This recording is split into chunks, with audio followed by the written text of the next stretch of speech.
चलिए आज हम बात करेंगे दिल्ली एनसीआर की एक न्यूज़ के बारे में, जिसमें सुप्रीम कोर्ट ने एक बड़ा फैसला है जो किया है, जिसमें दिल्ली एनसीआर में जो ग्रीन पटाखे हैं उनको जलाने की जो इजाज़त है वो मिल गई है। और हम इस न्यूज़ में ये भी देखेंगे कि दिल्ली एनसीआर का जो प्रदूषण है वो किस स्तर पर है, और ये जो ग्रीन पटाखे हैं ये किस प्रकार से स्वास्थ्य को और पर्यावरण को प्रभावित करेंगे, वहीं अन्य पटाखों की जो तुलना में किस प्रकार अच्छे साबित होंगे। वहीं जो अन्य पटाखे हैं वो किस प्रकार जो है हमारी हेल्थ को, पर्यावरण को प्रभावित करते हैं, उसके बारे में भी देखेंगे। और ग्रीन जो पटाखे हैं उनकी तुलना में किस प्रकार ये प्रभावित करते हैं, इस पर भी बात करेंगे और इसके कुछ समाधान हैं उन पर भी चर्चा करेंगे। जैसे खबर क्या है, तो यह एक सुप्रीम कोर्ट के एक फैसले के बारे में है, जिसमें दिल्ली एनसीआर में ग्रीन जो पटाखे हैं उनको जलाने की जो इजाज़त है वो मिल गई है। जैसे कि ये जो सुप्रीम कोर्ट ने दिल्ली एनसीआर में पहले दिल्ली एनसीआर के निवासियों को राहत देती हुई ग्रीन जो पटाखे हैं उनको बेचने और जलाने की जो अनुमति है वो दी है। यह अनुमति 18 अक्टूबर से 21 अक्टूबर तक के लिए है। अदालत यह जो फैसला है वो प्रदूषण को नियंत्रित करने के साथ साथ त्यौहार की जो परंपरा है उसको बनाए रखने की दिशा में एक जो महत्वपूर्ण कदम है वो देखा जा रहा है। बात करें इसके कुछ मुख्य बिंदुओं के बारे में कि इस जो न्यूज़ से जुड़े कुछ मुख्य बिंदु हैं, जैसे कि ये जो इजाज़त है वो कैसे मिली है। तो सुप्रीम कोर्ट ने दिल्ली एनसीआर के कुछ शर्तों के साथ ग्रीन आउटडोर जो पटाखे हैं उनको जलाने की जो इजाज़त है वो दी है। इनकी समय सीमा की बात करें तो ग्रीन जो पटाखे हैं जो 18 अक्टूबर से 21 अक्टूबर तक सुबह 6 बजकर शाम को 7 बजे तक, रात को 8 सुबह 6 से 7 से रात को 8 से 10 तक के बीच में जो जलाए जा सकते हैं। और इसकी बिक्री की बात करें तो केवल लाइसेंस प्राप्त जो व्यापारी ही इन नामांकित स्थानों पर ग्रीन जो पटाखे हैं उनकी बिक्री कर सकते हैं। ऑनलाइन प्लेटफॉर्म के माध्यम से पटाखे की जो बिक्री पर सख्त जो प्रतिबंध है वो लगाया गया है। प्रतिबंधित पटाखों की बात करें तो बेरियम वाले जो पटाखे हैं और आयातित पटाखों पर पूरी तरह से प्रतिबंध जो है वो लगाया रहेगा। बात करें निगरानी के बारे में तो अदालत ने प्रदूषण नियंत्रण बोर्डों को वायु और जल की जो गुणवत्ता है उसकी निगरानी के लिए अपनी रिपोर्ट जमा करने का जो निर्देश है वो दिया है। इसके उद्देश्य की बात करें तो यह फैसला उत्सव और व्यापार की रक्षा के बीच संतुलन बनाने के लिए लिया गया है। ग्रीन पटाखे की बात करें तो ये पटाखे पारंपरिक पटाखों की तुलना में 20 से 30% तक कम प्रदूषण उत्सर्जित करते हैं और इनमें बेरियम जैसे जहरीले जो भारी धातुओं के बजाय कम हानिकारक जो यौगिक हैं उनका उपयोग किया गया है। पारंपरिक प्रभावों की बात करें तो पटाखों में मौजूद कुछ जहरीले पदार्थ पर्यावरण में दशकों तक रह सकते हैं और हवा को लगातार प्रदूषित भी कर सकते हैं। ये सार्वजनिक जल आपूर्ति प्रणालियों को भी प्रदूषित कर सकते हैं। सुप्रीम कोर्ट को यह फैसला उत्सव और पर्यावरण को बचाने के बीच संतुलन बनाने की कोशिश में लिया गया है। इसके ऐतिहासिक संदर्भ की बात करें तो दिल्ली में पटाखों पर 2020 में प्रतिबंध लगा हुआ था, क्योंकि वे शहर में हर साल होने वाले वायु प्रदूषण का एक बड़ा कारण होते हैं। अप्रैल 2024 में सुप्रीम कोर्ट ने पटाखों पर 1 साल का प्रतिबंध जो है वो लगाया था। वर्तमान फैसला केंद्र के उस प्रस्ताव के बाद आया जिसमें सख्त जो विनियमन के तहत केवल नीरी अनुमोदित जो हरित पटाखों की अनुमति देने का जो सुझाव है वो दिया गया है।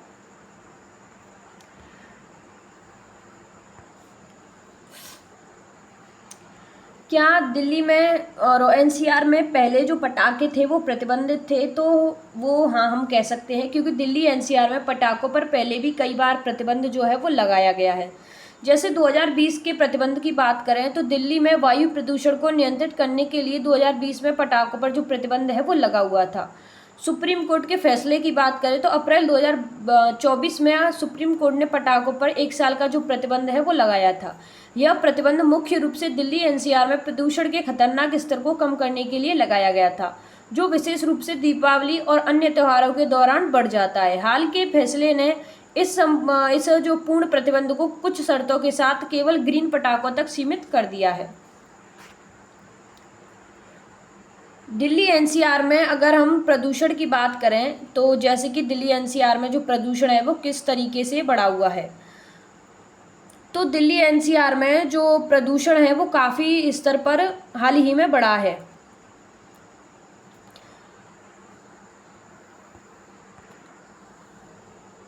जिसके कारण 14 अक्टूबर 2025 से ग्रेडेड रेस्पॉन्स एक्शन प्लान यानी कि ग्रैप का जो पहला चरण है वो लागू किया गया है।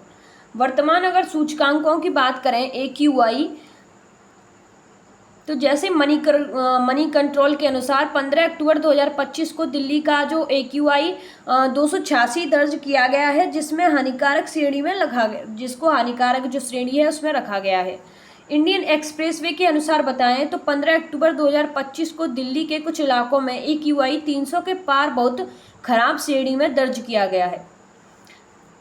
ग्रेप ए के लागू होने की बात करें तो जो प्रदूषण है, प्रदूषण के स्तर में वृद्धि को देखते हुए वायु गुणवत्ता प्रतिबंध आयोग CAQM ने ग्रेप फर्स्ट के जो उपाय हैं उनको लागू किया है ताकि स्थिति को और बिगड़ने से रोका जा सके। सबसे प्रदूषित जो इलाके हैं 15 अक्टूबर की शाम तक उनकी बात करें तो जैसे आनंद विहार है जो 347 तक है, वहीं वजीरपुर की बात करें तो 296 तक, वहीं मथुरा रोड की बात करें तो ये 294 तक पहुंच चुके हैं। जो ग्रीन पटाखे हैं वो क्या हैं उनकी बात करें तो ग्रीन पटाखे वे पटाखे हैं जिन्हें पारंपरिक पटाखों के मुकाबले पर्यावरण और स्वास्थ्य को देखते हुए बनाया गया है। ये जो पटाखे हैं वो स्वास्थ्य और पर्यावरण पर ज़्यादा जो हानिकारक प्रभाव हैं वो नहीं छोड़ते।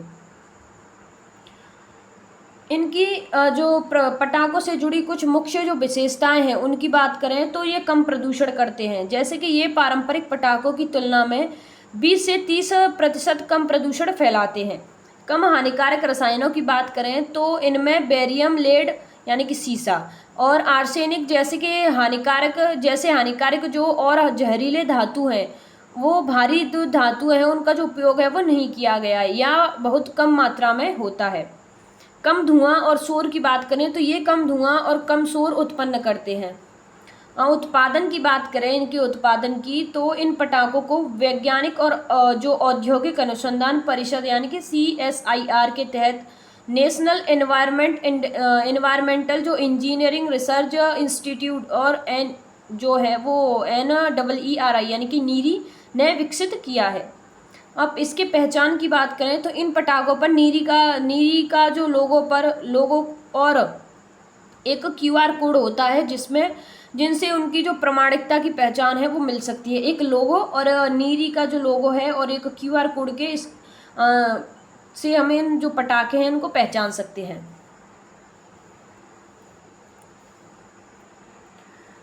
अन्य पटाखों की तुलना में जो ग्रीन पटाखे हैं वो कैसे जो पर्यावरण है उसको प्रभावित कर सकते हैं, तो जैसे कि ये जो पटाखे हैं कम मात्रा में पर्यावरण को प्रभावित करेंगे, जैसे कि कम प्रदूषण लेकिन फिर भी हानिकारक हैं।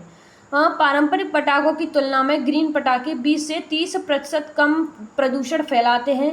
हालांकि इसका मतलब यह नहीं कि वे जो प्रदूषण नहीं फैलाते, वे अभी भी कुछ मात्रा में हानिकारक गैसें और सूक्ष्म कण यानी कि पार्टिक्यूल्ड मैटर जो है वो उत्सर्जित करते हैं। खतरनाक रसायनों के अभाव की बात करें तो ग्रीन पटाखों में बेरियम, लेड, आर्सेनिड और लिथियम जैसे अत्यधिक जहरीले भारी जो धातु हैं उनका जो उपयोग है वो नहीं किया गया है या उनकी मात्रा जो है वो बहुत कम जो है उनका प्रयोग किया गया है जो पारंपरिक पटाखों में पाए जाते हैं। ये रसायन पर्यावरण और स्वास्थ्य के लिए जो बेहद खतरनाक होते हैं। कम धुआं और कम जो शोर है उसकी बात करें तो ग्रीन पटाखे पारंपरिक पटाखों की तुलना में कम धुआं और शोर उत्पन्न करते हैं। यह हवा और ध्वनि प्रदूषण को कम करने की जो मदद है वो करते हैं। ग्रीन पटाखे भी पर्यावरण को प्रभावित करते हैं, लेकिन उनकी तुलना में पारंपरिक पटाखे पर्यावरण और स्वास्थ्य को बहुत अधिक नुकसान पहुंचाते हैं। ग्रीन पटाखों का उद्देश्य प्रदूषण को पूरी तरह से खत्म करना नहीं बल्कि उसे कम करना है।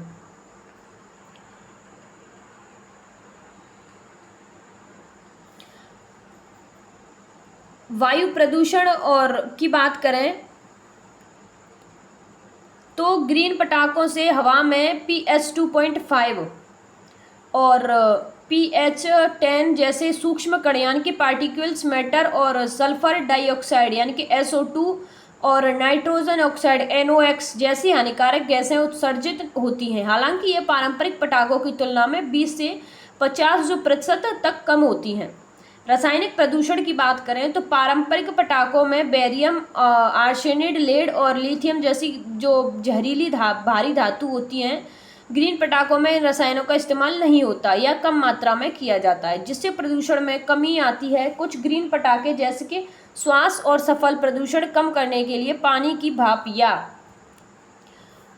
पानी की जो भाप है उसको या जो धूल है उसको समन करने वाले पदार्थों का जो उपयोग है वो करते हैं। ध्वनि प्रदूषण की बात करें तो ग्रीन पटाखे पारंपरिक पटाखों से कम शोर करते हैं। पारंपरिक पटाखों का शोर 160 डेसिबल से अधिक हो सकता है, जबकि ग्रीन पटाखों का शोर 125 डेसिबल तक सीमित होता है। अन्य प्रभावों की बात करें तो पटाखों से निकलने वाला धुआं जलवायु परिवर्तन में योगदान कर सकता है और पौधों और जानवरों को नुकसान पहुंचा सकता है। और पटाखों से उत्पन्न कचरा भी पर्यावरण को प्रभावित जो है वो करता है। अन्य पटाखे पर्यावरण को किस प्रकार प्रभावित करते हैं? तो अन्य पटाखे पर्यावरण को गंभीर रूप से प्रभावित करते हैं। कई जो कारण हैं, ये मुख्य रूप से जो कारण हैं इनको प्रभावित करते हैं, जैसे कि वायु प्रदूषण। पारंपरिक पटाखे बहुत अधिक धुआं और हानिकारक गैसें जैसे कि sulphur dioxide SO2, nitrogen oxide NOx और कार्बन मोनोऑक्साइड CO छोड़ते हैं। ये गैसें सांस लेने में समस्या, खांसी और सीने में दर्द जैसी स्वास्थ्य समस्याएं पैदा करती हैं। इन पटाखों से निकलने वाले महीन कण PS2.5 और PS10 हवा में लंबे समय तक रहते हैं, जिससे वायु गुणवत्ता बहुत खराब हो जाती है। जहरीले रसायन हैं उनकी बात करें तो पारंपरिक पटाखों में बेरियम, लेड यानी कि सीसा, आर्सेनियम, लिथियम और स्ट्रोंटियम और कॉपर जैसी भारी और जहरीली जो धातु हैं वो होती हैं। ये रसायन न केवल सांस के लिए जरिए बल्कि शरीर में जाकर फेफड़ों और जो तंत्रिका तंत्र को नुकसान जो है वो पहुंचाते हैं, बल्कि ये जमीन और पानी को भी दूषित कर सकते हैं। ध्वनि प्रदूषण की बात करें तो पारंपरिक पटाखों से निकलने वाली तेज आवाज़ 160 डेसिबल से भी अधिक हो सकती है। यह ध्वनि प्रदूषण न केवल मनुष्यों में तनाव, चिंता और सुनने की क्षमता को नुकसान पहुंचाती है, बल्कि जानवरों को भी बुरी तरह से प्रभावित करती है। जलवायु परिवर्तन की बात करें तो पटाखों से निकलने वाली ग्रीन हाउस गैसें और धुएं की वजह से जलवायु परिवर्तन को बढ़ावा मिलता है। अपशिष्ट और कचरे की बात करें तो पटाखों के अवशेष यानी कि कागज, प्लास्टिक और जले हुए रसायन बड़े पैमाने पर कचरा फैलाते हैं, जिसे साफ करना एक बड़ी चुनौती होती है। यह कचरा नलियों और जल स्रोतों को भी रोक सकता है। पारंपरिक पटाखे वायु, जल और ध्वनि प्रदूषण का एक बड़ा कारण होते हैं और पर्यावरण के स्वास्थ्य के लिए यह गंभीर जो खतरा है वो पैदा करते हैं।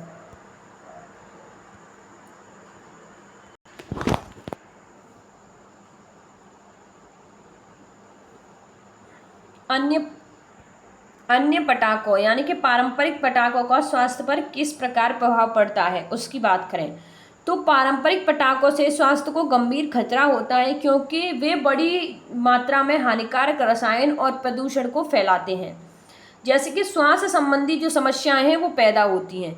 पटाखों से निकलने वाला धुआं हवा में सूक्ष्म कण PS2.5 और PS10 जैसे और जहरीली गैसें जैसे कि सल्फर डाइऑक्साइड SO2 और नाइट्रोजन ऑक्साइड NOx भर देता है। इन कणों और गैसों को सांस लेने से अस्थमा, ब्रोंकाइटिस जैसे कुछ और जैसे कि क्रोनिक ऑब्स्ट्रक्टिव और पल्मोनरी डिजीज़ यानी कि COPD जैसी श्वसन संबंधी जो बीमारियां हैं वो बढ़ सकती हैं।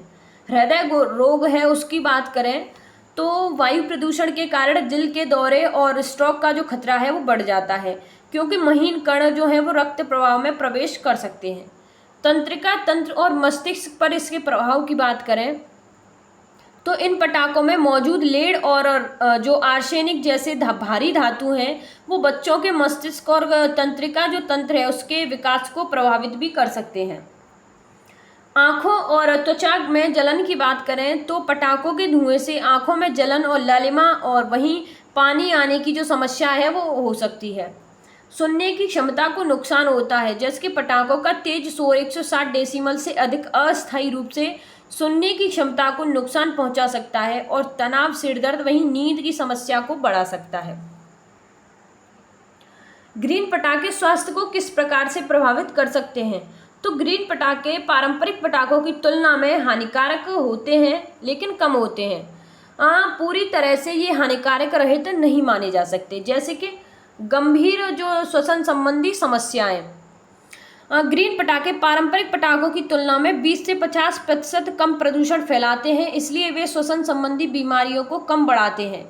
हालांकि ये सभी भी अस्थमा के रोगियों और छोटे बच्चों के लिए जोखिम पैदा कर सकती हैं। कम जहरीले रसायन की बात करें तो इन पटाखों में लेड और आर्सेनिक जैसे जहरीली जो भारी धातु नहीं होते या उनकी मात्रा कम होती है, जिससे इनसे होने वाली जो बीमारियां हैं उनका खतरा भी कम हो जाता है। कम ध्वनि प्रदूषण की बात करें, कम ध्वनि प्रदूषण जबकि ग्रीन पटाखों का शोर 125 डेसिबल से कम होता है, जिससे सुनने की क्षमता को नुकसान पहुंचने की जो संभावना है वो कम होती है। अब बात करें प्रदूषण को कम करने के कुछ समाधानों के बारे में, जैसे कि जो प्रदूषण है उसको हम कैसे नियंत्रित कर सकते हैं। सरकारी नीतियों के बारे में बात करें, सबसे पहले हम प्रदूषण को कम करने के पॉइंट के बारे में बात करेंगे। तो दिल्ली एनसीआर में वायु प्रदूषण की समस्या को हल करने के लिए कई तरह के जो उपाय हैं वो किए जा रहे हैं, जिनमें सरकारी नीतियां और व्यक्तिगत जो प्रयास हैं वो दोनों शामिल हैं। सबसे पहले जो सरकारी नीतियां हैं और जो पहले हैं उनकी बात करें तो ग्रेडेड रेस्पॉन्स एक्शन प्लान यानी कि ग्रेप। प्रदूषण के स्तर के आधार पर यह योजना प्रतिबंधों को लागू करती है। हाल ही में प्रदूषण बढ़ने और ग्रेप का चरण पहला जो है उसको लागू किया गया है, जिसमें कचरा जलाने और पुराने वाहनों पर कार्रवाई है जो शामिल है। वायु प्रदूषण की बात करें तो वायु प्रदूषण शमन योजना 2025, तो दिल्ली सरकार द्वारा जून 2025 में शुरू की गई इस योजना में वाहनों के उत्सर्जन को कम करने पर ध्यान दिया गया है। इसके तहत 1 नवंबर 2025 से केवल BABS यानी कि VI मानक वाले जो CNG या इलेक्ट्रॉनिक वाणिज्यिक वाहनों की ही दिल्ली में प्रवेश की जो अनुमति है वो होगी। वाहन संबंधी प्रतिबंध की बात करें तो दिल्ली में जुलाई 2025 से 15 साल से पुराने पेट्रोल और 10 साल से पुराने डीजल वाहनों को पेट्रोल पंपों पर ईंधन नहीं दिया जा रहा है। इसका उद्देश्य प्रदूषणकारी वाहनों को चरणबद्ध तरीके से हटाना है। धूल नियंत्रण की बात करें तो दिल्ली सरकार ने सड़कों पर धूल प्रदूषण को नियंत्रित करने के लिए भी कई पहल जो है वो की हैं, जिसमें सड़कों पर पानी का छिड़काव, मशीनीकृत सफाई शामिल है। उद्योग में स्वच्छ ईंधन की बात करें तो एनसीआर में औद्योगिक इकाइयों को PNG और अन्य स्वच्छ ईंधनों का जो उपयोग है वो करने के लिए प्रोत्साहित किया गया है। फसल अवशेष प्रबंधन की बात करें तो सरकार जो है उसने किसानों को पराली जलाने की बजाय फसल अवशेषों का जो प्रबंधन है करने के लिए मशीनरी पर सब्सिडी दे रही है। ई वाहन को बढ़ावे की बात करें तो इलेक्ट्रॉनिक वाहनों के उपयोग को बढ़ावा देने के लिए दिल्ली में सरकारी इलेक्ट्रॉनिक बसें चलाई जा रही हैं। अब बात करें व्यक्तिगत जो सामुदायिक स्तर पर जो समाधान है उनके बारे में, तो व्यक्तिगत स्तर पर हम कैसे समाधान कर सकते हैं, जैसे कि सार्वजनिक परिवहनों का जो हम उपयोग है वो कर सकते हैं। निजी वाहनों का उपयोग कम करने के मेट्रो और बसों जैसे सार्वजनिक परिवहनों का उपयोग करने से वायु प्रदूषण कम करने में जो मदद है वो मिल सकती है। कचरा न जलाएं, जैसे खुले में कचरा या बायोमास जलाने से बचें क्योंकि यह प्रदूषण का एक बड़ा स्रोत है। पौधे लगाएं, जैसे घरों के आसपास खाली जगहों पर अधिक से अधिक पेड़ पौधे लगाने से हवा की गुणवत्ता सुधारने में जो मदद है वो मिल सकती है। ऊर्जा का जो समझदार से उपयोग किया जा सकता है, जैसे कि घर में ऊर्जा का कम जो उपयोग है वो करके प्रदूषण को कम किया जा सकता है। इंडोर वायु को साफ रखें, जैसे कि हवा जो है खराब जो हवा है उसकी स्थिति में घर के अंदर हवा को साफ रखने के लिए एयर जो प्योरीफायर और मास्क का जो उपयोग है वो हम कर सकते हैं। जागरूकता फैलाएं, जैसे कि लोग जो है उनको वायु प्रदूषण के खतरों और जो समाधान है उनके बारे में जागरूक करना भी महत्वपूर्ण जो माना जा सकता है। इन जो प्रयासों से इन प्रयासों की जो समाधान है उनके माध्यम से दिल्ली एनसीआर में वायु प्रदूषण की समस्या से निपटने का जो प्रयास है वो किया जा सकता है, लेकिन इसके तहत सरकार और व्यक्तिगत स्तर पर नियंत्रण और जो समन्वित है उन जो प्रयास है उनकी जो आवश्यकता है वो पड़ेगी, आवश्यकता है। धन्यवाद।